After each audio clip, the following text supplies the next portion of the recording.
معزز سامعین کرام، اشرف العلماء مفتی محمد مجیب اشرف صاحب قبلہ ناگپور کی ایک ایمان افروز تقریر سماعت فرمائیں۔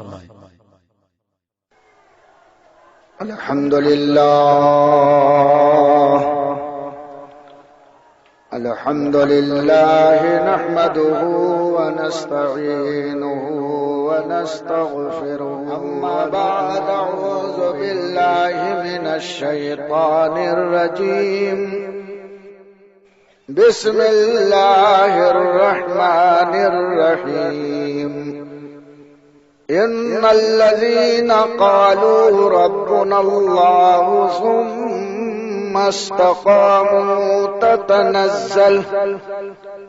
تتنزل عليهم الملائكة ألا تخافوا ولا تحزنوا وأبشروا بالجنة التي كنتم توعدون صدق الله مولانا العظيم ان اللہ وملائکته یصلون علی النبی یا ایھا الذین آمنوا صلوا علیہ وسلموا تسلیما اللهم صل على سيدنا ومولانا محمد المعدن الجود والكرم وآله وأصحابه وبارك وسلم صلاة وسلاما عليك يا رسول الله يا حبيب الله يا نورا من نور الله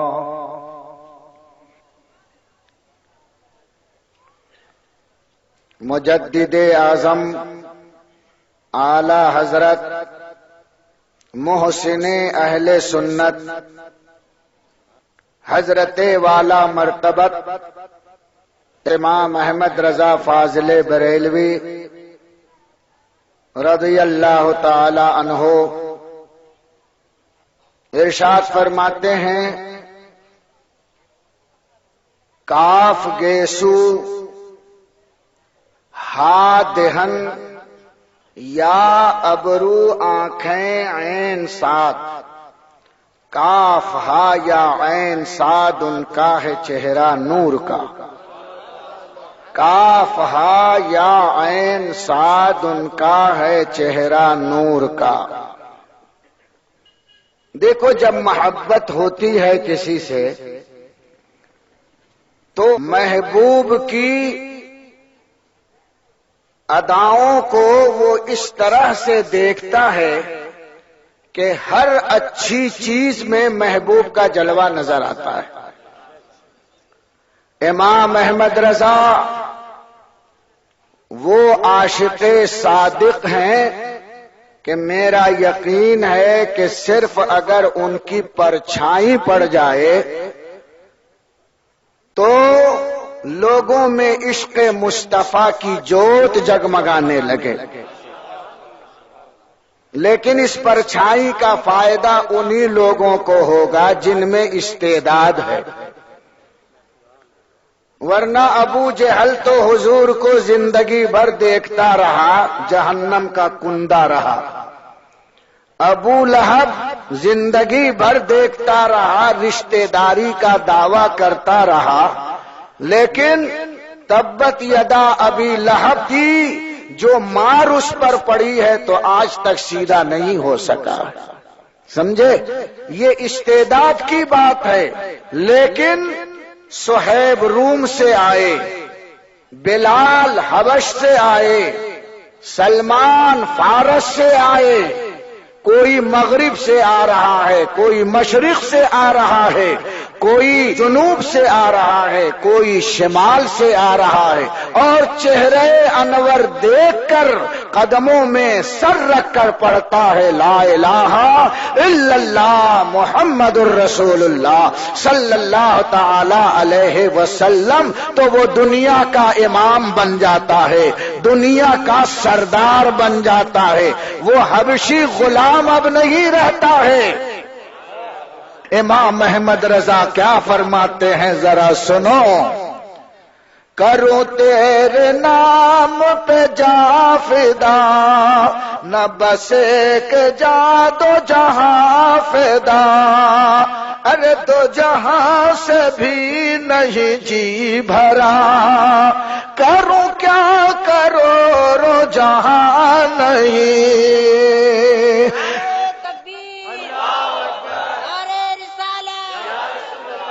کروں تیرے نام پہ جا فدا، یا رسول اللہ آپ کے نام پر میں اپنی جان کو فدا کر دوں. ارے قابو چلے تو دو جہاں فدا کر دوں.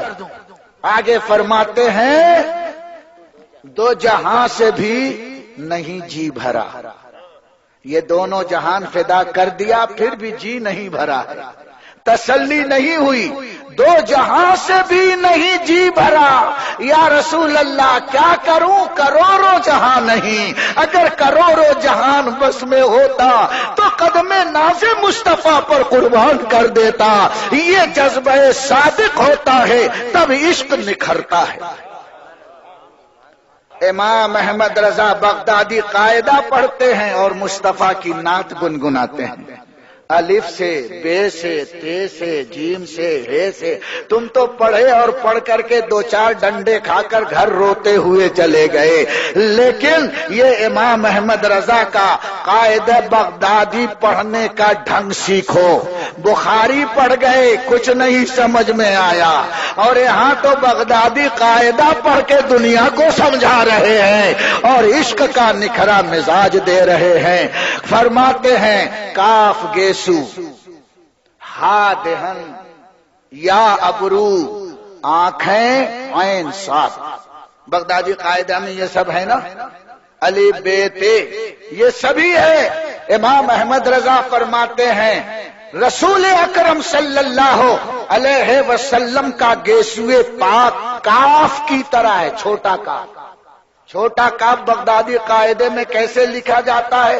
اوپر سے سیدھا آتا ہے اور نیچے سے ایسے مڑ جاتا ہے، اور اس کے اوپر یوں ایک مرکز دے دیا جاتا ہے جو کاف کی علامت ہے. کاف گیسو، ہا دہن. ایک چھوٹی ہا ہے اور ایک بڑی ہا ہے. پہلے علی بے تے سے جیم ہے، وہ بڑی ہے، اور پھر پڑھتے پڑھتے آپ آئیں گے تو ایک چھوٹی ہے آتی ہے. وہ کیسے لکھی جاتی ہے؟ یوں بنا کر کے، یوں ہے نا، بیچ میں اس کا دائرہ کھلا ہوا ہوتا ہے، گویا وہ منہ کی طرح ہے. یوں فرماتے ہیں یا رسول اللہ صلی اللہ علیہ وسلم گیسو تو کاف ہے اور دہن پاک ہا ہے. دو چیزیں، کاف گیسو، ہا دہن، یا ابرو. ابرو دو ہیں تو یہ نیچے کا جو یہ کا پیٹ ہے وہ خمدار ابرو کی طرح ہوتا ہے. کاتب ہیں بیٹھے ہیں پوچھ لو. نیچے کا جو حصہ ہے وہ ابروئے محمد الرسول اللہ صلی اللہ علیہ وسلم ہے، اور ابرو بھی دو اور یہ بھی دو. ایک چھوٹی ادھر سے آئی اور بڑی ادھر سے آئی تو یہ خمدار ابرو بن گئے. امام احمد رضا فرماتے ہیں جب ہم نے عین کے نیچے کے حصے کو دیکھا تو وہ نرگسی آنکھیں جناب مصطفیٰ کی یاد آ گئی، اور جب سعد کو دیکھا تو دوسری آنکھیں یاد آ گئیں. اب قرآن کے مقطعات کی طرف آپ کے ذہن کو پھیرتے ہیں. قرآن کی ابتدائی بہت سی صورتوں میں الگ الگ الفابیٹک حروف آئے ہیں. الف لام میم، الف لام را، کاف ہا یا عین صاد، یاسین طٰ. یہ سب مقطعات ہیں. ابھی بہت سے اور ہیں مقطعات. فرماتے ہیں کہ تم جو پڑھتے ہو مقطعات میں اور الگ الگ حروف کو رسول کی شکل میں ذرا دیکھو. کاف گیسو ہا دہن یا ابرو آنکھیں عین صاد. کاف ہا یا عین صاد ان کا ہے چہرہ نور کا. کاف ہا یا عین صاد ان کا ہے چہرہ نور کا. مسلک اعلی حضرت امام احمد رضا ارشاد فرماتے ہیں گیسو قد لام الف کر دو بلا منصرف. گیسو قد لام الف کر دو بلا منصرف. لا کے تہے تیغ لا تم پہ کروڑوں درود. امام احمد رضا فرماتے ہیں یا رسول اللہ گیسو آپ کے لام کی طرح ہے اور سیدھا قد مبارک الف کی طرح ہے. اور جب لام الف مل جاتا ہے تو وہ تیغ اور تلوار کی طرح ہوتا ہے. ارشاد فرماتے ہیں گیسو قد لام الف کر دو بلا منصرف. ہماری بلاؤں کو دور کر دیجئے. کس طرح سے کہ لا کے تہے تیغ لا ہماری ساری مصیبتوں کو یا رسول اللہ پکڑ لیجئے اور اپنے لا کے تلوار کے نیچے لا کر ہنا کر دیجئے. ایسا پیارا انداز اور استغاثہ ہے. یہ امام احمد رضا کا حصہ ہے. اور آؤ امام احمد رضا کے پرتوے امام احمد رضا حضرت سیدنا مرشدنا و مولانا مصطفیٰ رضا خان بریلوی رضی اللہ تعالیٰ عنہ نے ہماری جو رہنمائیاں کی ہیں اس پر میں تذکرہ کروں گا.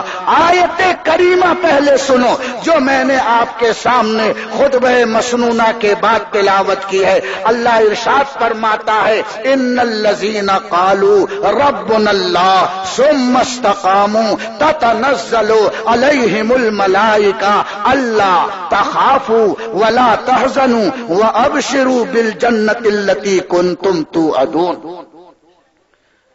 بے شک وہ لوگ جنہوں نے یہ اقرار کیا کہ ہمارا رب اللہ ہے، یعنی خدا کے سارے قانون کو جس نے ماننے کا اقرار کر لیا اور وہ حلف وفاداری مختصر لفظوں میں مسلمان اٹھاتا ہے لا الہ الا اللہ محمد الرسول اللہ. یہ حلف وفاداری اٹھا کر اس نے خدا کی خدائی اور مصطفیٰ کی مصطفائی کو تسلیم کر لیا. اور تسلیم کرنے کے بعد اس اپنے اقرار پر اس طرح قائم ہو گیا، ڈٹ گیا.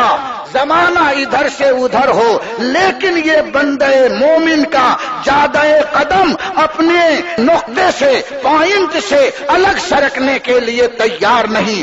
امام احمد رضا کی سیرت اگر اس آیت کریمہ کی روشنی میں دیکھو گے تو انگریزوں کا طوفان تھا، خلافت کمیٹی کا طوفان تھا اور وقت کے تمام تر شریروں کا طوفان تھا، لیکن تنہا امام احمد رضا تھے.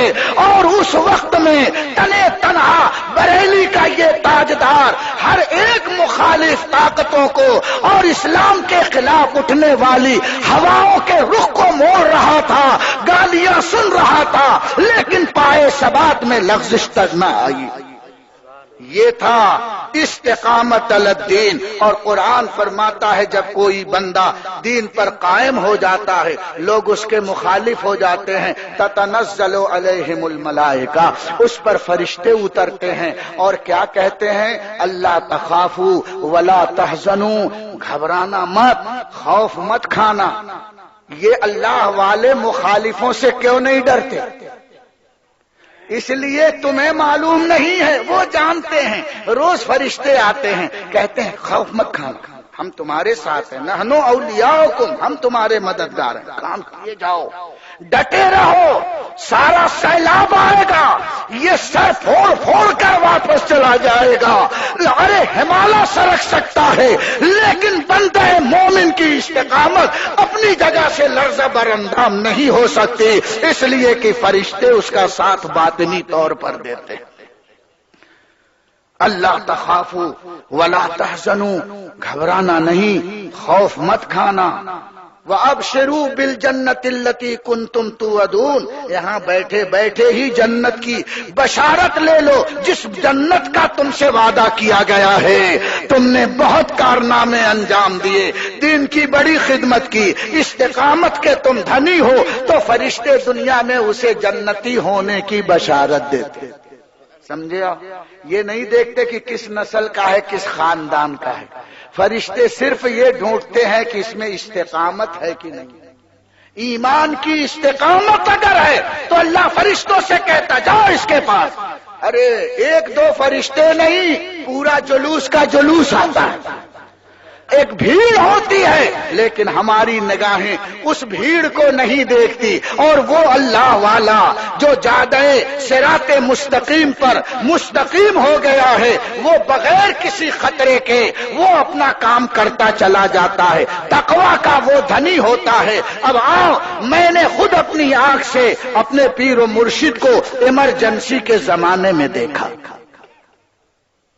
بستر مرض پر حضور سیدی مفتی اعظم ہند علیہ الرحمت والرضوان صاحب فراش لیٹے ہوئے ہیں، لیکن ایسے وقت میں میری موجودگی میں جب آپ کے وارنٹ گرفتاری کو لے کر پولیس والے کمشنر کا آرڈر لے کر، بریلی کے کمشنر کا آرڈر لے کر آئے کہ مصطفیٰ رضا کون ہیں جنہوں نے نسبندی کے خلاف فتویٰ دیا ہے، یہ وارنٹ گرفتاری آئی ہے، وہ حضرت کے پاس آئے، حضرت پوچھتے ہیں یہ کون ہیں؟ کہا حضور یہ پولیس والے ہیں، آپ کو گرفتار کرنے آئے ہیں۔ تو فرماتے ہیں نکالو خبیثوں کو۔ ارے بڑے بڑے آفیسر، اور حضرت نے جو ڈانٹ پلائی، تو یہ ڈانٹ کون سی تھی؟ ایک ولی کی ڈانٹ تھی۔ دنیا دار کی ڈانٹ ہوتی تو اٹھا کر کے ایک ڈنڈا کوئی مارتا اور پکڑ کر کے ہتھ کڑی لگا کر لے جاتا۔ آفیسر کی توہین کر رہا ہے، قانون شکنی کر رہا ہے، لیکن اللہ والا دنیا کے قانون کا پابند نہیں ہے، وہ خدا کے قانون کا پابند ہے۔ میں نے اپنی نگاہوں سے دیکھا اس استقامت والے مفتی اعظم کی ایک ڈانٹ تھی، سارے آفیسر لرزہ پر اندام ہو کر کے جیسے آئے تھے الٹے پاؤں ویسے ہی چلے۔ اللہ تخافو ولا تحزنوا، ڈرنا نہیں ان سے، خوف مت کھانا، نحنو اولیاؤکم فی الحیات الدنیا وفی الآخرہ، اے اللہ کے بندے ہم تیری مدد دنیا میں بھی کریں گے اور آخرت میں بھی کریں گے۔ یہ فرشتوں کا وعدہ ہوتا ہے اللہ کے نیک بندوں سے۔ شریعت پر ڈٹ کے تو دیکھو فرشتوں کی امداد کس طرح سے آتی ہے۔ قرآن فرما رہا ہے یہ کسی لیڈر کا وعدہ نہیں ہے، یہ اللہ کا اور اللہ کے فرشتوں کا وعدہ ہے۔ میں نے یہ دیکھا، ایک مرتبہ سفر فرما رہے تھے حضور مفتی اعظم ہند، اور ہم جب اسٹیشن پر پہنچے ہیں تو حضرت عام طور پر بالکل ٹائم پر پہنچتے تھے۔ اس کی وجہ آپ پوچھیں گے کیا؟ تو وجہ یہ تھی کہ تعویذ والے جب سے اس شہر میں پہنچے، جس شہر میں گئے، تعویذ والوں کی لائن، یہ ہو گیا، وہ ہو گیا، ایسا ہوا، ویسا ہوا، ایک ایک کو تعویذ لکھ کے دیتے، گاڑی آنے تک تعویذ۔ یہ سوچتے نہیں تھے تعویذ والے کہ ہم نے ان کے لیے چین کا وقت بھی نہیں چھوڑا ہے، لیکن عقیدت ایسی میرے دوست ہوتی ہے کہ وہ خود اتنا بے چین ہوتا ہے کہ اپنے مقتدا کو چین لینے نہیں دیتا ہے۔ یہ بھی ایک محبت کا بڑا ہی حسین انداز ہوتا ہے، اس لیے میں اپنے دوستوں کی ایسے موقعوں پر بڑی قدر کرتا ہوں۔ آج صبح سے مجھے چین نہیں لینے دیا، لیکن مسکرا کر ہم نے ان کے تمام بے چینیوں کا استقبال کیا ہے۔ اللہ ان کی عقیدت کو برقرار رکھے۔ حضرت جس کو ڈانٹ بھی دیتے تھے، میرا تجربہ ہے کہ جب زیادہ تھک جاتے تھے اور تعویذ کا ڈیمانڈ ہوتا تو کبھی کبھی جلال ہے مبارک اپنے شباب کو ہوتا اور خوب ڈانٹتے، اور جس کو ڈانٹا اس کی عاقبت سدھر گئی۔ یہ میرا اپنا تجربہ ہے. جس کو ڈانٹ کر تعویذ دیا اس کا تو فوراً امیڈیٹلی کام ہو گیا. ایک نہیں دو دو تین تین. جس کو ڈانٹتے تھے اس کو 10 تعویذ تک دیتے تھے. سمجھے آپ؟ تو ٹرین کے وقت پہنچے ہم اسٹیشن. جب ہم اسٹیشن پر پہنچے تو گاڑی وسل دے رہی تھی، اور جب ہم ٹرین کے قریب پہنچے کہ ہم سوار ہوں تو ٹرین رینگ چکی تھی. سامنے جو بوگی تھی جلدی سے اس میں حضرت کا بیڈنگ، اس زمانے میں بیڈنگ لے کے چلتے تھے، بیڈنگ کو پھینکا، سامان رکھا، اور اتفاق سے وہ ملیٹری بوگی تھی. اب ملیٹری والے تو آپ جانتے ہیں کتنا پڑھے لکھے رہتے ہیں، ہوتے ہیں موٹے، علم کچھ نہیں ہوتا. سمجھے؟ یہ ڈنڈے باز لوگ ہوتے ہیں. ارے یہ ملٹری کمپارٹمنٹ ہے، ملٹری کمپارٹمنٹ. میں نے کہا کہ ہاں لکھا ہوا، ہم بھی دیکھ رہے، گاڑی چھوٹ رہی ہے، اگلے اسٹیشن پر ہم ڈبہ چینج کر دیں گے، ہمارے ساتھ بزرگ ہیں، گاڑی چل رہی ہے. حضرت کا ہاتھ پکڑا اور گاڑی کے اندر، ڈبے کے اندر حضرت چڑھ گئے، سامان ایک طرف رکھا.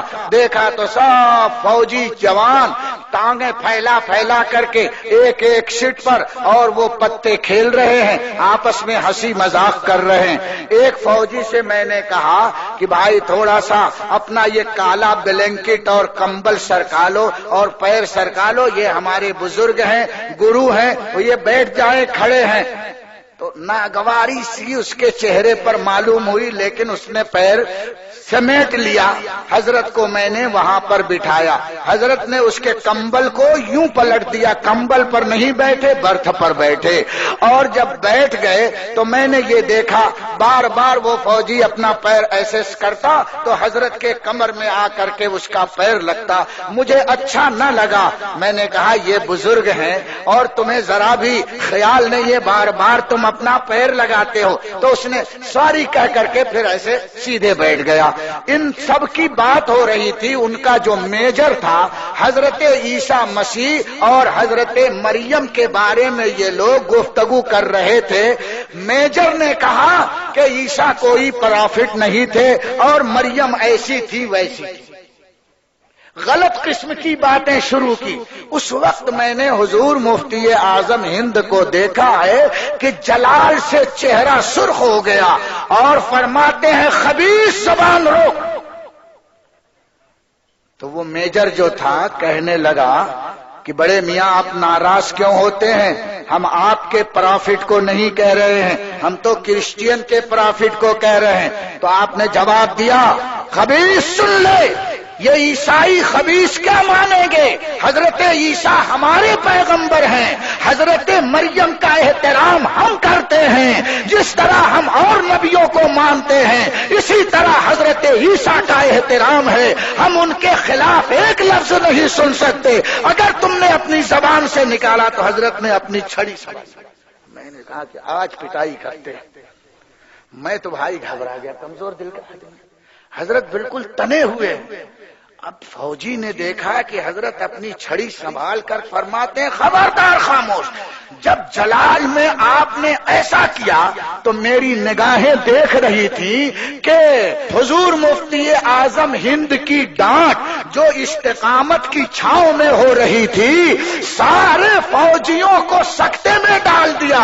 اور میجر یوں بیٹھا ہوا تھا، سنبھل کر کے بیٹھ گیا. بابا جی معاف کرنا، ہم سے غلطی ہو گئی. بابا جی معاف کرنا، ہم سے غلطی ہو گئی. میں تو یہ سمجھا تھا یہ بدتمیز جاہل کہیں پیر مرید کو ڈبے سے ڈھکیلے تو نہیں. ہمارا خیال اپنے انداز میں تھا، لیکن استقامت والا جو بولتا ہے وہ اس کی زبان سے نکلتا ہے اور اس میں جلال خداوندی موجود ہوتا ہے.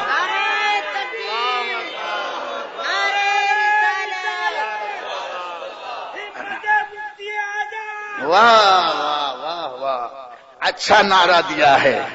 تو جیسے ہی یہ کہا ہے تو میجر سنبھل گیا اور کہا بابا جی بیٹھ جاؤ، ناراض مت ہو، معاف کرنا. کھڑا ہو گیا اور پیر ایسے.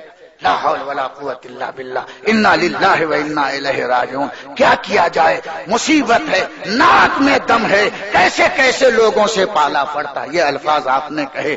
پھر میں نے کہا حضور بیٹھ جائیں، میں نے پھر عاجزی کی تو حضرت بیٹھ گئے۔ وہ فوجی بولتا ہے بابا جی کو کمبل بچھا دو، فرماتے ہیں تیرے ناپاک کمبل پر نہیں بیٹھوں گا۔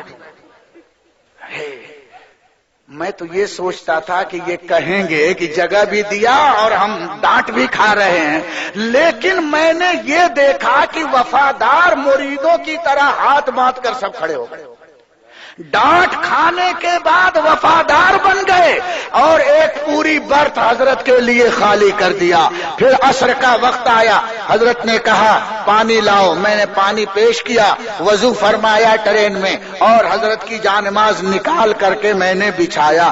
تو وہ میجر پوچھتا ہے کیا نماز پڑھیں گے؟ میں نے کہا ہاں۔ بولے نہیں، زمین پر ہم نہیں پڑھنے دیں گے۔ انہوں نے اپنے بڑے بڑے جو ٹرنک ہوتے ہیں، پیٹی ہوتی ہے فوجی، انہوں نے 2 پیٹی لگا دیا، کہا اس پر ہم اپنا کمبل بچھا دیتے ہیں۔ حضرت نے کمبل اٹھا کر کے پھینک دیا، جلال میں تھے، اور پھر مصلی بچھا کر کے آپ نے نماز پڑھی۔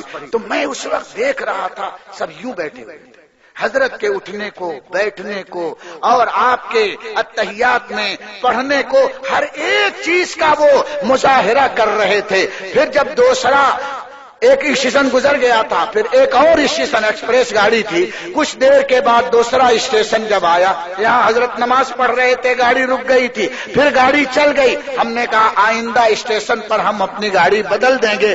تو میجر کہتا نہیں نہیں، ہم آپ کو قسم دیتے ہیں، بولو تو ہم اتر جاتے ہیں، بابا جی کو نہیں اترنے دیں گے۔ ہائے ہائے، ذرا دیکھو، آپ ذرا فوجی کو ڈانٹ کر کے دیکھو، چاہے کتنی موٹی چھڑی لے کر سفر کرو، کتنا ہی تنو من ہو، ذرا ایک دن ڈانٹ کے دیکھو کیا حال دبلا پتلا ہو جاتا ہے۔ لیکن یہ استقامت کی کرامت ہے، خدا کی قسم، ڈانٹا تو سب کے سب وفادار مریدوں کی طرح دست بستہ۔ آج کفر کھڑا ہے اسلام کے ساتھ، کفر اسلام کے سامنے کھڑا ہے۔ اس کا نام ہے اللہ تخافوا ولا تحزنوا وابشروا بالجنۃ التي كنتم توعدون نحن اولیاؤکم فی الحیات الدنیا وفی الآخرہ۔ اور جب بریلی شریف میں ہم اترنے لگے تو ایک نے بھی ہم کو سامان کو ہاتھ نہیں لگانے دیا۔ سب فوجی، کوئی لوٹا لے کر اتر رہا ہے، کوئی بیڈنگ لے کر اتر رہا ہے، کوئی کنڈیا لے کر اتر رہا ہے، کوئی آپ کا بکس لے کر اتر رہا ہے، سب نیچے اترے اور حضور مفتی اعظم ہند کو آخری سلام کر کے اور کہا بابا جی ہم کو دعا دیجئے۔ تو حضرت نے دعا دی۔ دعا کیا دی معلوم ہے؟ ارشاد فرماتے ہداکم اللہ، اللہ تم سب کو ہدایت۔ خوش ہو گئے، اور اس سے اچھی اور کیا دعا ہوگی؟ جن کو ہدایت نہیں ملی ہے ان کو سب سے اچھی اونچی دعا یہی ہے، یہ نہیں کہ تجھے اور پرموشن مل جائے اور تجھے رولنگ مل جائے، تو بہت بڑا سیٹ ہو جائے، نہیں نہیں، یہ تو قوت بازو سے حاصل ہوتی ہے۔ ایک اللہ والا دعا دیتا ہے ہداکم اللہ، ہو سکتا ہے ان میں کسی کو ہدایت بھی ہو گئی ہوگی، ہم اس کے بعد حالات سے بے خبر ہیں، اور مجھے یقین ہے کہ اس میں سے کچھ لوگ تو ضرور ایمان لائے ہوں گے جو صاحب استعداد ہیں۔ استقامت دیکھا اس کا نام ہے، کسی سے ڈرنا نہیں، اور اپنی جو حق بات ہے وہ سامنے بیان کر دیا جاتا ہے۔ جب یہ شہزادے اعلی حضرت کا حال تھا جو میں نے دیکھا تو اعلی حضرت کی استقامت کیسی ہوگی؟ بلا وجہ اعلی حضرت نہیں بنے ہیں، وہ ٹکڑوں پر بکنے والے نہیں ہیں۔ کروں مدح اہل دول رضا، پڑے اس بلا میں میری بلا، میں گدا ہوں اپنے کریم کا، میرا دین پا رہے نہ نہیں، روٹی کا ٹکڑا نہیں ہے جہاں مرغن اصلی گھی مل جائے اسی کی گانے لگے، ایسا نہیں۔ ارے نواب ہو یا بادشاہ، اعلیٰ حضرت فرماتے ہیں کہ میں گدا ہوں اپنے کریم کا، میرا دین پا رہے نہ نہیں۔ یہ باپ ایک مجدد، ایک باپ کی تربیت کا نتیجہ تھا جو مفتی اعظم میں قدم قدم پر ہم نے دیکھا۔ اعلیٰ حضرت کو نہیں دیکھا، مظہر اعلیٰ حضرت کو دیکھا ہے۔ اعلیٰ حضرت کو نہیں دیکھا ہے، مظہر کمال اعلیٰ حضرت کو دیکھا ہے۔ اعلیٰ حضرت کو نہیں دیکھا، مرتبہ اعلیٰ حضرت کو دیکھا ہے۔ اعلیٰ حضرت کو نہیں دیکھا، شہزادہ اعلیٰ حضرت کو دیکھنے کا شرف حاصل ہے۔ نعرہ تکبیر، نعرہ رسالت، علماء اہل سنت، مسلک اعلیٰ حضرت۔ اور دن دو دن میں نہیں دیکھا میں نے، برسوں برس دیکھا، اور کئی کئی مہینے سفر میں اس خادم کو رہنے کا شرف حاصل ہے۔ ایک دن نہیں، تین تین مہینہ کنٹینیو میں نے سفر کیا ہے بغیر کسی کٹنگ کے۔ مجھے یہ شرف ہے اور میں اس پر گھمنڈ نہیں کرتا، اپنی سعادت ضرور سمجھتا ہوں، اور بیان آج میں نے اس لیے کیا ہے۔ فَأَمَّا بِنِعْمَةِ رَبِّكَ فَحَدِّثْ، یہ خدا کی ایک نعمت ہے جس کا ذکر میں نے کر دیا۔ چونکہ مجھے عنوان ملا ہے تو کنیکٹڈ ایک بات تھی، اس لیے میں نے کہہ دیا۔ تو میرے دینی اور اسلامی بھائیوں، منہ میاں مٹھو بننے سے ولایت نہیں آتی، کرامت نہیں آتی، اور نہ یہ بنتا ہے نہ وہ بنتا ہے۔ ہاں، دم کھڑی ضرور ہوتی ہے اور کچھ دن کے بعد وہ بھی پٹ ہو جاتی ہے، کوئی پوچھنے والا نہیں ہوتا۔ ٹک ٹک دی دم دم نہ کشیدم، بنو ایسا مزاج تمہارے اندر تواضع ہو، انکساری ہو۔ حضور مفتی اعظم ہند کی استقامت اور تقوی کی ایک عظیم مثال، شاید وہ عوام کے لیے دلچسپ نہ ہو لیکن ان علماء کے لیے ضرور دلچسپ ہوگی۔ سن 74 میں سب سے پہلے حضور مفتی اعظم ہند کو ان کی ہم رکابی میں ہم نے آندھرا پردیش کا دورہ کیا تھا۔ پہلے بجواڑے گئے تھے اور بجواڑے سے حیدرآباد نام پلی اسٹیشن کے لیے گولکنڈا ایکسپریس اس وقت بھی چلتا تھا، آج بھی چلتا ہے۔ ہم بجواڑے سے اکبر سیٹھ کے ہاں سے رخصت ہوئے، اور جب نام پلی اسٹیشن پر گولکنڈا ایکسپریس رکا ہے تو ہم نے دیکھا حیدرآباد کے تمام خانقاہی، سجادہ نشین علماء، درسگاہ نظامیہ کے بڑے بڑے فضلاء سب استقبال کے لیے کھڑے ہیں۔ یہ جتنی آپ کی تعداد ہے، علماء کی اس سے کئی گنا تعداد اسٹیشن پر تھی، اور سب جبہ و امامہ میں تھے۔ لیکن شہزادے اعلی حضرت جب فرسٹ کلاس سے نیچے اترے ہیں تو ہم نے دیکھا یہ سارے جبہ و دستار والے شاہزادے ہوں، علماء ہوں، فضلاء ہوں، سب نے جھک کر حضور مفتی اعظم ہند کا استقبال کیا ہے۔ وہ منظر آج بھی میری نگاہوں کے سامنے ہے۔ خیر، وہ ایک طویل سفر نامہ ہے جس کو میں نے کچھ قلم بند بھی کر لیا ہے۔ حضور مفتی اعظم ہند کی دعوت تھی قاضی پورا خانقاہ یحییٰ مسکن میں۔ اس وقت وہاں کے سجادہ نشین، جن کا ابھی 4 سال پہلے انتقال ہو گیا ہے، سید محمد قادری مرحوم تھے۔ یہ حنبلی المذہب تھے، ان کا مذہب جو تھا حنبلی تھا، اس لیے کہ یہ غوث پاک کی نسل سے تھے۔ وہاں حضور مفتی اعظم کو دوپہر میں کھانے کی دعوت تھی۔ تمام حیدرآباد کے علماء، ان کی خانقاہ کا جو برآمدہ تھا، بلا مبالغہ جہاں تک یہ ہمارا مجمع نظر آ رہا ہے، لگ بھگ اتنا لمبا اور اس سے چوڑا تھا۔ بہت بڑا ہال خانقاہ کا ہے، پورا ہال کھچا کھچ بھرا ہوا تھا۔ لیکن میں نے اس وقت علماء کی شکلوں کو دیکھا اور حضور مفتی اعظم ہند کے چہرے پر نگاہ ڈالی تو بلا مبالغہ میں کہتا ہوں ایسا لگتا تھا کہ یہ سب ستارے ہیں اور یہ چاند جگمگا رہا ہے۔ یہ سادگی تھی، یہ باغ پن تھا، اللہ اللہ نور برس رہا ہے۔ حضور مفتی اعظم ہند سر جھکائے بیٹھے ہوئے ہیں، اچانک آپ کی نگاہ سامنے والی دیوار پر پڑی. اس رخ کو حضرت بیٹھے ہوئے تھے اور سامنے دیوار پر آپ کی نگاہ پڑی, اور میری عادت یہ تھی کہ میں حضرت کے پہلو میں ہمیشہ بیٹھتا تھا کہ کب کس چیز کی ضرورت ہے تو فوراً اسے حاضر کر دوں, اس لیے میں بھی وہاں بیٹھا تھا. جب حضرت نے سر اٹھایا تو میں متوجہ ہوا, دیکھا کہ نگاہ دیوار پر پڑی اور چہرے کا رنگ سرخ ہو گیا, آنکھیں سرخ ہو گئی. ارشاد فرماتے ہیں لا الہ الا اللہ, لا الہ الا اللہ محمد الرسول اللہ. توبہ ہی توبہ ہے, توبہ ہی توبہ ہے. یہ کس نے لگایا؟ میں نے دیکھا تو ایک خوبصورت فریم میں ایک شیر بہت ہی خوشخط انداز میں لگا ہوا تھا اس خانقاہ کے حال میں. شیر کیا تھا وہ سن لو. شیر یہ تھا زاہد تو بخشے جائیں گنہگار منہ تکیں, زاہد تو بخشے جائیں گنہگار منہ تکیں, اے رحمت خدا تجھے ایسا نہ چاہیے معاذ اللہ. یعنی قیامت میں زاہد نیک پارسا جنت میں چلے جائیں اور گنہگار بیچارے ٹک ٹک دیکھتے رہیں تو شاعر کہتا ہے اے اللہ تجھے ایسا نہیں کرنا چاہیے. یہ ایسا جملہ تھا کہ حضور مفتی اعظم ہند کانپ گئے, فوراً خود کلمہ پڑھا. ارے بولے نہیں, صرف دیکھا. سمجھے آپ؟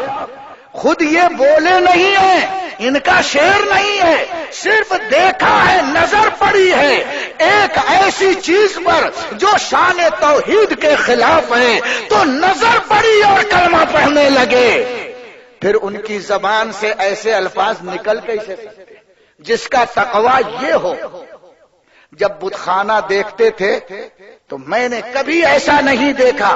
بت خانے پر نظر پڑی تو غور سے دیکھا ہو, نظر پڑی پھیر لیا اشہد ان لا الہ الا اللہ وحدہ لا شریک لہ, فوراً آپ نے پڑھا. یعنی اپنی نگاہ سے دیکھا کہ یہاں شرک ہے تو زبان سے اس کے برا ہونے کا اعلان بھی کیا ہے. حدیث پاک پر یہ عمل تھا. یہ تقوی ہے کہ جب کوئی منکر اور بری چیز دیکھو تو زبان سے اس کو برا سمجھو, ہاتھ سے اسے دفع کرو, اور نہیں تو کم سے کم اپنے دل سے برا سمجھو. حضرت مفتی اعظم ہند کی زبان سے یہ کلمہ نکلا اور نکلتا رہا. آپ نے کہا اسے اتارو, پھینکو. سجادہ نشین گھبرا گئے, اسٹول لائے, اس توغرے کو اتارا اور اتار کے ایک طرف رکھ دیا. بات ختم ہو گئی. چند لمحے گزرے تھے کہ حضور مفتی اعظم ہند فرماتے ہیں, غور سے سننا, فرماتے ہیں کہ لوگوں گواہ رہو میں بھی توبہ کرتا ہوں. کیا فرماتے ہیں؟ گواہ رہو میں بھی توبہ کرتا ہوں اور کلمہ پڑھتا ہوں لا الہ الا اللہ محمد الرسول اللہ. میری سمجھ میں نہیں آیا کہ یہ توبہ اور یہ کلمہ پڑھنا کیوں ہے. کچھ لوگوں نے سمجھا کہ سید صاحب کو ڈانٹا ہے شاید اس لیے یہ انداز اختیار فرمایا ہے. فوراً ہی آپ ارشاد فرماتے ہیں دیکھو یہ شعر جو تھا یہ خلاف شرع ہے لیکن اس میں لفظ خدا ہے, رحمت خدا ہے اور یہ اس میں جلالت ہے, اس کی تعظیم ضروری ہے. اور غصے میں میری زبان سے یہ لفظ نکل گیا اتارو پھینکو. علماء سن, اتارو اور اسے پھینکو. لفظ پھینکنا اس کے خلاف تھا, اس میں جلالت تھا. میری زبان سے یہ نکل گیا اس لیے میں سب کو گواہ بنا کر رجوع کرتا ہوں. میں اب آپ کو کیا بتانا چاہتا ہوں, میاں دوسروں سے توبہ کرا لینا آسان ہے اور اپنے احتساب نفس کے بعد بغیر کسی کے مطالبے کے توبہ کر لینا یہ تقوی کا آخری مقام ہوتا ہے جس کا بڑے بڑے علماء کو وہاں شعور نہیں تھا. احتساب نفس کا وہ معاملہ ہے کہ لوگ ہم سے مطالبہ کریں نہ کریں, ہم بکواس کرتے چلے جائیں لیکن توبہ کی توفیق نہ ہو. لیکن ایک استقامت والے کا یہ عالم ہے کہ اپنے نفس کا خود احتساب کرتا ہے اور ذرا سی لغزش کا شائبہ ہوتا ہے تو سب کو گواہ بنا کر کے اور رجوع کرتا ہے, کلمہ پڑھتا ہے. یہ کیا تھا؟ یہ تقوی کا وہ اعلیٰ معیار ہے. یہ علماء کے لیے ضرور قابل درس ہے. آپ کو شاید اس میں لذت نہ ملی ہو، لیکن میرے نزدیک یہ بہت بڑی کرامت ہے، بہت بڑا کمال ہے. ان الذین قالوا ربنا اللہ ثم استقاموا تتنزل علیہم الملائکہ. یہ کمال تھا. صرف ہواؤں میں اڑنا کمال نہیں ہے، چراغ پلیتا کرنا کمال نہیں ہے، بھوت چڑیل چوڑانا یہ کمال نہیں ہے، ارے شریعت پر ڈٹ جانا یہ ہے کمال. ان الذین قالوا ربنا اللہ ثم استقاموا تتنزل. سمجھ گئے آپ؟ استقامت اس کا نام ہے. شاہزادے اعلی حضرت کی استقامت کا عالم اور بے خوفی کا عالم کیا ہے. ایک مرتبہ ہم جام نگر سوراشٹر کے علاقے سے سفر کر رہے تھے. مفتی غلام محمد خان صاحب بھی ہمارے سفر میں تھے. حضور مفتی اعظم ہند ایک کار میں، 2 کار اور 3 کاریں چل رہی تھی. جب ہم دھرول قصبے کے قریب پہنچے، عصر کا وقت ہو رہا تھا. پرائمری اسکول سڑک کے کنارے تھا. چھٹی ہوئی اور بچے چھٹی ہونے کے بعد کیفیت جانتے ہیں کیا ہوتی ہے؟ یہ ماسٹر صاحب سلیم بیٹھے پوچھو، وہ بھی پرائمری کے بچے ہے نا. حالت یہ ہوتی جیسے معلوم ہوتا ہے کہ ٹاڈا میں 1-2 سال سے بیچارے بند تھے، آج چھٹی ہوئی ہے، یہ بھاگتے ہیں چلاتے ہوئے. یہی بچوں کا قاعدہ ہے نا. اسی طرح سے اسکول کی چھٹی ہوئی اور ہماری کار ادھر سے گزری. لڑکے شور مچا کر اسکول سے نکلے اور سڑک پر آڑے ٹیڑھے بھاگ رہے ہیں. اور ہماری گاڑی جو چل رہی تھی وہ 90-95 کلومیٹر کی رفتار سے چل رہی تھی. سرکار مفتی اعظم ہند ڈرائیور کے پشت کی طرف ہمیشہ بیٹھتے تھے. آپ پوچھیں گے کیوں؟ ان کی نشست یہ تھی، اس لیے کہ حدیث میں آیا ہے کہ جہاں دایاں بایاں ہوں ہمیشہ داہنے رخ کو اختیار کرو. جوتا پہنو تو داہنے پاؤں میں، کنگھی کرو تو داہنی طرف، ہاتھ دھو تو داہنی طرف. حضور مفتی اعظم کی استقامت میں نے یہ دیکھا کہ کار میں بیٹھتے تھے تو سیدھی طرف بیٹھتے تھے تاکہ تیامن کا ثبوت ہو جائے اور سنت مصطفیٰ کا ثواب ملے. یہ خیال فرماتے تھے. آپ داہنی طرف بیٹھے ہوئے تھے ڈرائیور کے پیٹھ کے پیچھے. ایک لڑکا جب گزرا ہے تو گاڑی کے بفر سے وہ اس طرح ٹکرایا، میں اپنی آنکھوں سے دیکھ رہا تھا کہ وہ ٹکرا کر اچھال کھایا اور فٹ پاتھ پر جا کر بڑے دھماکے کے ساتھ گرا. اس کا بستہ، سلے، کاپیاں اور اس کی پنسل سب سڑک پر بکھر گئی.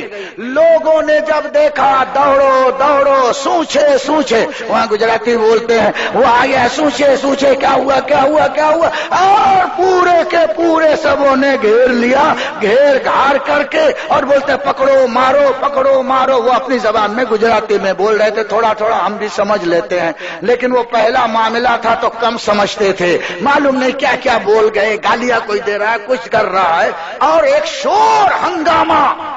ہم تو یہ سمجھے کہ یہ بچہ گیا، لیکن خدا گواہ ہے میں پیر ہونے کی حیثیت سے یہ نہیں بول رہا ہوں، اپنا مشاہدہ.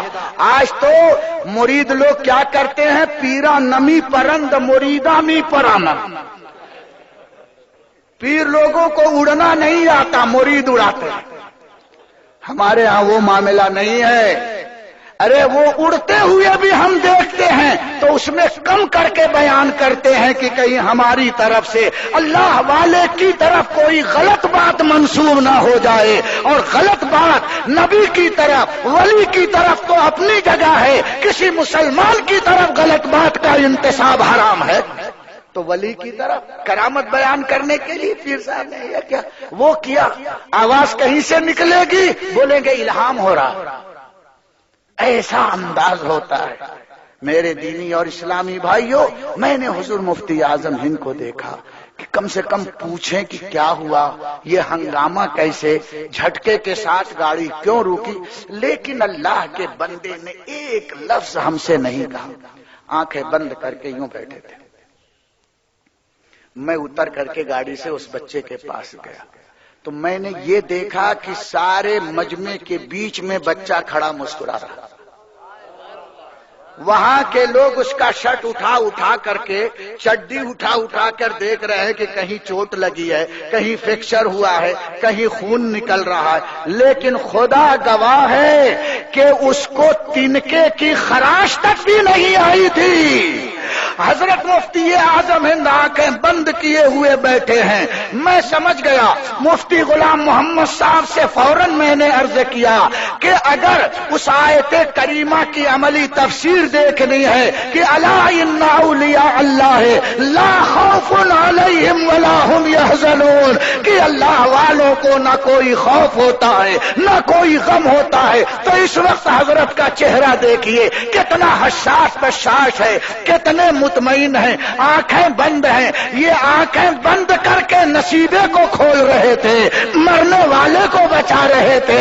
ہم سمجھتے ہیں ایک حقہ پینے والے مفتی صاحب ہے, ارے کتنے کو حقہ پلا دیا ہے. میرے دینی اسلامی بھائیوں, آنکھ بند ہوتی ہے اور مرنے والے کو موت کے پنجے سے بچا لیا کرتے ہیں. دنیا دیکھ رہی بچہ مر گیا, مفتی اعظم کہہ رہے ہیں بھلا ہم سے بچہ ٹکرایا اس کو ہم مرنے نہیں دیں گے. ہاں کوئی کچا ٹکرائے, علم میں کچا اگر ہے وہ ٹکرائے تو وہ الگ ایک بات ہے. ابھی میرا وہ ٹاپک نہیں ہے. بہرحال وہ بچہ بالکل صحیح سالم, اس نے کہا کائے نہیں یعنی کچھ نہیں ہوا ہے, کچھ نہیں ہو. گجراتی میں بول رہا. اس کی پنسل, کاغذ, سلیٹ سبوں نے اکٹھا کیا, بستے میں بھرا. گجراتی میں یہ کتابوں کا نام ہے چوپڑی. سب چوپڑی سبوں نے جمع کیا, سلیٹ بستے میں بھر دیا اور بچہ چلا. اب لوگوں نے کہا یہ معاملہ کیا ہے؟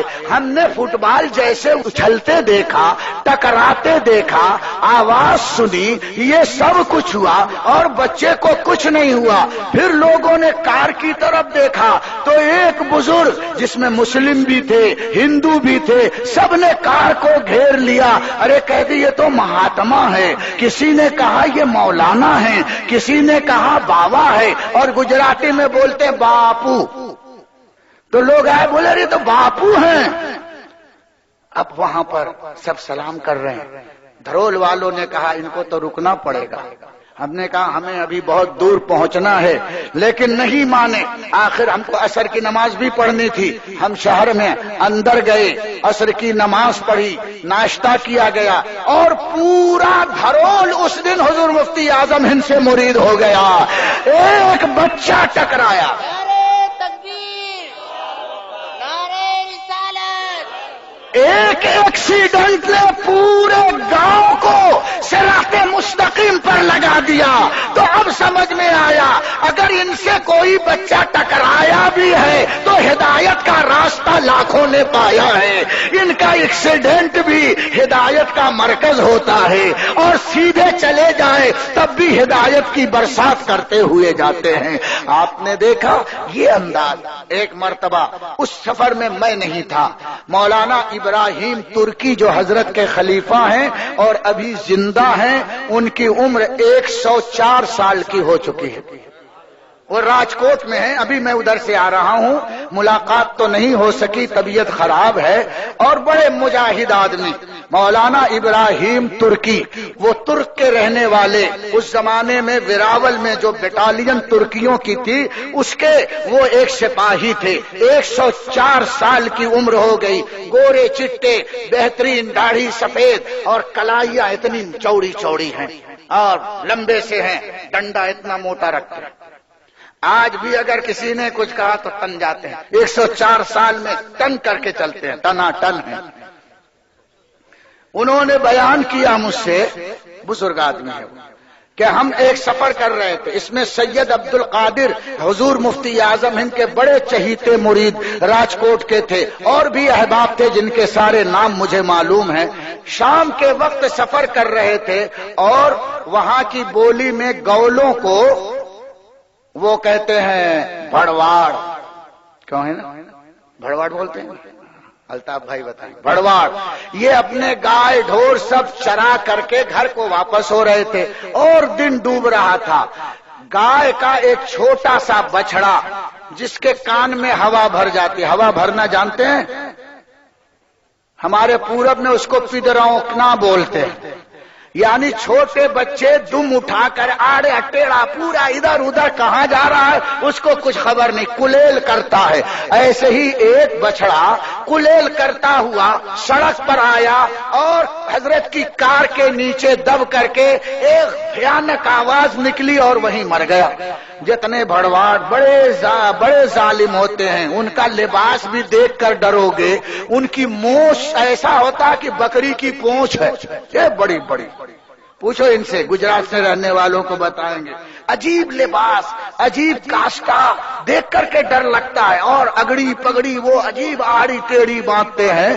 وہ سب کے سب بڑے بڑے لور اور لاٹھی لے کر تیار ہو گئے کہ ہمارا پاڈا، وہاں پر بچڑے کو پاڈا بولتے ہیں، ہمارا پاڈا مر گیا، پیسے دو پیسے دو پیسے دو. خوب شور مچانے لگے. تو حضرت نے فرمایا کائے کا شور مچا رہے؟ کہا حضور ان کا ایک بچہ تھا، بچڑا تھا، وہ کار کے نیچے دب کر کے مر گیا. فرماتے ہیں، یہ نہیں فرمایا کہ مر گیا، پوچھا نہیں. فرماتے کیا ہیں؟ ان سے پوچھو کہ کتنے بچڑے تھے ان کے پاس. تو انہوں نے کہا 16. تو فرمایا 16 گنو ہیں کہ نہیں ہے؟ تم اتنا پریشان اور جھگڑا کیوں کرتے ہو؟ ہم کو آگے نماز پڑھنی ہے، مغرب کا وقت ہو رہا ہے. پہلے دیکھو کہ بچڑے تمہارے 16 ہیں کہ نہیں ہیں. کوا کان لے گیا تو کوے کے پیچھے دوڑ رہا، کان دیکھ ہے کہ نہیں ہے؟ یہ فرمایا. تو بولے مر گیا ہے بابا جی، آپ کیا بول رہے ہیں؟ ابے گن تو. حضرت جلال میں فرمایا گنا تو 16 کے 16. اب بولے یہ تو 16 کے 16 ہے. پھر ادھر مڑ کے دیکھا جہاں پر مرا تھا تو وہاں کچھ نہیں. میں نے دیکھا نہیں یہ واقعہ، مولانا ترکی صاحب نے بیان کیا، سید عبد القادر صاحب نے بیان کیا. تو میں یہ عرض کر رہا ہوں کہ میرے دوستو، اس قسم کی کرامتیں ہم زیادہ بیان نہیں کرتے. آج موضوع دیا گیا اس لیے بیان کر رہا ہوں. ہم تو تقویٰ بتاتے ہیں، استقامت بتاتے ہیں، دین کی خدمت بتاتے ہیں، باطل پر شمس برہ ہونا بتاتے ہیں. یہ وہ کارنامہ ہے، ان تمام کرامتوں سے بڑھ کر وہ کرامت ہے جس کو قرآن فرماتا ہے ان الذین قالوا ربنا اللہ ثم استقاموا تتنزل علیہم الملائکہ. یہ سب سلسلے غوثیہ کی دین تھی. میرے غوث کے ہاں کرامتوں کا ظہور اس طرح ہوتا تھا جیسے کہ ساون بھادوں میں بارش ہوا کرتی. ان کے غلاموں کا بھی یہی حال ہے. لیکن کرامت سمجھنے کے لیے آنکھ اور دیدہ بھی چاہیے. ایک مرتبہ میں حضرت کے ساتھ سفر میں چھتیس گڑھ علاقہ جو ایم پی کا رائے پور کا ہے، رائے پور سے پہلے ایک جگہ پڑتی ہے بھلئی کارخانے کے پاس درگ اسٹیشن. منشی رضا علی حضرت کے مرید، ان کے ہاں رات کو دعوت. مولانا قمر الزماں میرے ہمراہ تھے. ہم دونوں حضرت کے ساتھ گاڑی میں بیٹھے. حضرت اترے اور اندر لوگ لے کے چلے گئے. میں اور مولانا قمر الزماں تھوڑی دیر باہر کھڑے ہو کر ہم آپس میں بات کر رہے تھے اور کار کو میں نے ایسے پکڑ رکھا تھا. ادھر سے ڈرائیور آیا اور اس نے اتنے زور سے کار کا دروازہ بند کیا کہ میری یہ انگلی بالکل چنا جور گرم بن گئی، پس گئی، دب گئی. میں تو چیخ پڑا اور مجھے چکر آ گیا. اس نے دروازہ کھولا، دیکھا مولانا قمر الزماں نے کہ انگلی بالکل دب کر کے چنا جور گرم جیسے بن گئی ہے اور مجھے غشی جیسے آنے لگی. اتنی تکلیف تھی. مولانا قمر الزماں نے مجھے سنبھال کر کے وہاں بٹھا دیا. حضرت اندر گئے تو مجھ کو پوچھتے ہیں کہ ہمیشہ فرماتے تھے کرم سے کہ ہمارے مولانا کہاں ہیں، یہی فرماتے ہیں. میرے بارے میں ہمیشہ فرماتے ہیں ہمارے مولانا نہیں آئے. لیکن میں یہ لفظ نہیں بولتا. حضرت نے پوچھا مجیب اشرف کہاں ہے؟ تو لوگوں نے کہا حضرت باہر کھڑے ہیں. فرمایا اندر بلا لے. لیکن جب لوگ باہر بلانے کے لیے آئے تو میری حالت تو بگڑی ہوئی تھی. مولانا قمر الزمان نے بتایا کہ ان کو چکر آ رہا ہے اور ان کی حالت ایسی ہے کہ انگلی یہاں سے وہاں تک بالکل فریکچر ہو گئی ہے اور اسے فوراً ڈاکٹر کے ہاں ان کو لے کے جانا پڑے گا ورنہ یہ پریشانی کا سبب ہوگا. حضرت نے فرمایا لے کے آؤ. میں اندر گیا اور مجھے کچھ سمجھ میں نہیں آ رہا تھا کہ کیا. حضرت فرماتے ہیں کیا ہو گیا؟ تو میں نے انگلی ایسے دے دیا. حضرت نے دیکھا انا للہ و انا الیہ راجعون اور اپنی یہ کلمے کی انگلی نیچے اور انگوٹھا اوپر وہیں رکھ دیا جہاں پر مجھے چوٹ لگی تھی. اور مجھے اندازہ ہے کہ لگ بھگ 12-13 منٹ تک حضرت یہ آیت کریمہ پڑھتے رہے. ام ابرموا امرا فانا مبرمون، ام ابرموا امرا فانا مبرمون، ام ابرموا امرا فانا مبرمون. یہ پڑھتے اور دم کرتے، یہ پڑھتے یہ دم کرتے. خدا گواہ ہے کہ جب حضرت نے انگلی میری چھوڑی ہے تو نہ درد تھا، نہ فریکچر تھا، نہ خون تھا، نہ نشان تھا. جیسی انگلی تھی ویسے ہی میں نے وہ انگلی پائی. نعرے تکبیر، نعرے رسالت، یہ سب کرامتیں ہیں لیکن استقامت والی کرامت. نہ سفر میں نماز کا عالم کیا ہے، اطمینان سے نماز پڑھتے. میں نے کتنی مرتبہ دیکھا ہے کہ پلیٹ فارم پر آپ نماز پڑھ رہے ہیں، ٹائم ہو گیا لیکن گاڑی چل نہیں رہی ہے. چلتی ہوئی گاڑی میں تو کبھی آپ نے فرض اور وتر پڑھا ہی نہیں. میں نے 5 سال خدمت کی لیکن 5 سال میں نے کبھی نہیں دیکھا کہ حضرت نے کبھی بھی چلتی ہوئی ٹرین میں نماز ادا کی ہو. اگر وقت چلا بھی جا رہا ہے، حضرت گھڑی لگاتے نہیں تھے، ہم سے پوچھتے تھے کیا وجہ ہے، کیا ٹائم ہوا ہے. تو کبھی کبھی تو ایسا ہوتا ہے کہ آخر وقت ہو گیا، ابھی کئی اسٹیشن کے بعد گاڑی رکے گی، لیکن میں نے دیکھا کہ کہیں نہ کہیں بیچ میں رک گئی اور حضرت نے نماز پڑھ لیا. یہ عالم تھا جو دین پر استقامت حاصل کرتا ہے اللہ تعالیٰ اس کے لیے سب کچھ مسخر کر دیتا ہے. اس کے لیے شمس و قمر مسخر ہے. قرآن فرماتا ہے زمین و آسمان مسخر کر دیے جاتے ہیں. کہاں کہاں تک ہم اپنے اس محبوب کا تذکرہ کریں. ارے جس ادا کو دیکھتے ہیں، جس اینگل کو دیکھتے ہیں تو ہزاروں کرامتیں سب بستہ نظر آتی ہیں. جس ادا کو دیکھتے ہیں نور چھنتا ہوا نظر آتا ہے. اب ایسا چہرہ نظر نہیں آتا، یہ ادائیں نظر نہیں آتی. مولا مصطفیٰ رضا کا پرتو کوئی پیدا کر دے جو زمانے کے نبض پر ہاتھ رکھ کر انتشار ملت کو دور کرنے میں ہر قوم کے دھڑکتے ہوئے ارمانوں کا اس کے لیے سامان اطمینان پیدا کر دے. اے میرے مولا مصطفیٰ رضا کے نقش قدم پر چلنے کی ہمیں سچی توفیق عطا فرما دے. استقامت والا صدیوں میں ایک بندہ ہماری نگاہوں کے سامنے آیا اور جب وہ چلا گیا تو لوگ کفے افسوس ملتے رہے، مرید نہیں ہوئے، مرید نہیں ہوئے. دوستو جو ہو گیا وہ صاحب قسمت ہے، نصیب والا ہے.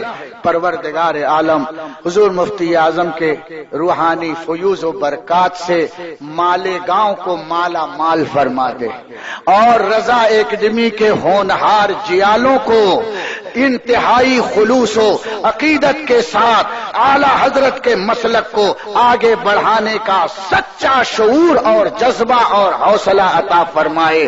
اے دوستو، اے پیر و مرشد کا ذکر سننے والوں، استقامت والے بن جاؤ، کرامت خود تمہارے سامنے آ جائے گی.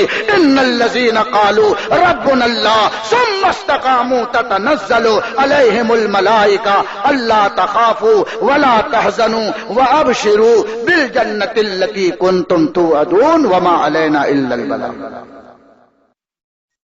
سامعین کرام، ایک مسلمان کو شریعت کے مطابق زندگی گزارنے کے لیے 3 علوم کا جاننا ضروری ہے: عقیدے کا علم، اعمال کا علم اور معاملات کا علم. عقیدے کا علم اس لیے ضروری ہے تاکہ ایمان سلامت رہے، بد مذہبوں بد دینوں کے حملوں سے محفوظ رہے. ورنہ بہت سے ایسے پڑھے لکھے گریجویٹ ہیں جو بد مذہبوں کی گمراہی کا شکار بن گئے. پہلے مومن تھے، اب گستاخ بن گئے. اعمال کا علم اس لیے ضروری ہے کہ اس سے اپنی زندگی میں سدھار اور نکھار پیدا کرے، اپنی پیدائش کا مقصد سمجھے اور خود کو اللہ کی بارگاہ کا مقرب بنائے، ورنہ بہت سے ایسے لوگ ہیں کہ اعمال کی لا علمی کی وجہ سے عبادت سے دور رہتے ہیں اور اپنی زندگی کے مقصد کو بھول جاتے ہیں۔ معاملات کا علم اس لیے ضروری ہے کہ بہت مرتبہ لا علمی کی وجہ سے ناجائز کام کو جائز سمجھ کر بیٹھتے ہیں اور جائز کو ناجائز سمجھ کر چھوڑ دیتے ہیں۔ مسلمانوں کو علم دین سے قریب کرنے کے لیے جماعت رضائے مصطفیٰ کے زیر اہتمام البرکات دارالکتب قائم کیا گیا ہے، جہاں سے اردو اور ہندی زبانوں میں بے شمار دینی و اسلامی کتابیں آدھی قیمت اور پاؤ قیمت میں دی جا رہی ہیں۔ ان کتابوں میں اسلامی احکام و مسائل، عقائد، سیرت، سوانح، تاریخی و اصلاحی کہانیاں، سبق آموز حکایات، لغات اور تصانیف امام احمد رضا وغیرہ شامل ہیں۔ کتابوں کی مکمل فہرست اسی سی ڈی میں موجود ہے، جسے کمپیوٹر پر دیکھنے کے لیے ڈبل کلک کریں۔ مزید معلومات کے لیے اس نمبر پر رابطہ کریں 9372850780۔ سامعین کرام، مولوی ہاشمی کی عادت کو دیکھتے ہوئے کہا جا سکتا ہے کہ اس کی حقیقت سامنے آ جانے کے بعد وہ دو راستوں میں سے کوئی ایک راستہ اپنائے گا، یا تو اپنی آواز کا انکار کر دے گا یا پھر جھوٹی توبہ کا ناٹک کرے گا۔ اگر وہ اپنی آواز کا انکار کرے تو آپ گھبرائیں نہیں، بلکہ ہم سے رابطہ قائم کریں، اور اگر وہ توبہ کا اعلان کرے تو یہ توبہ بند کمرے میں نہیں ہوگی، بلکہ ان بزرگوں کی بارگاہ میں جا کر معافی مانگنے سے ہوگی جن کی شان میں اس نے گستاخیاں کی ہیں، اور اپنی گمراہ کتابوں اور تقریروں سے بیزاری اور توبہ کا اعلان بھی کرنا پڑے گا۔ اگر مولوی ہاشمی ایسی توبہ کر بھی لے تب بھی اسے چھوڑ دیا جائے اور اپنے جلسوں میں نہ بلایا جائے، اور چند سالوں تک اس پر گہری نظر رکھی جائے کہ اپنی تحریروں اور تقریروں میں کیا کہتا ہے۔ ایسے ایکٹنگ باز اور فریبی لوگوں پر فوراً بھروسہ کر لینا نقصان دہ ثابت ہو سکتا ہے۔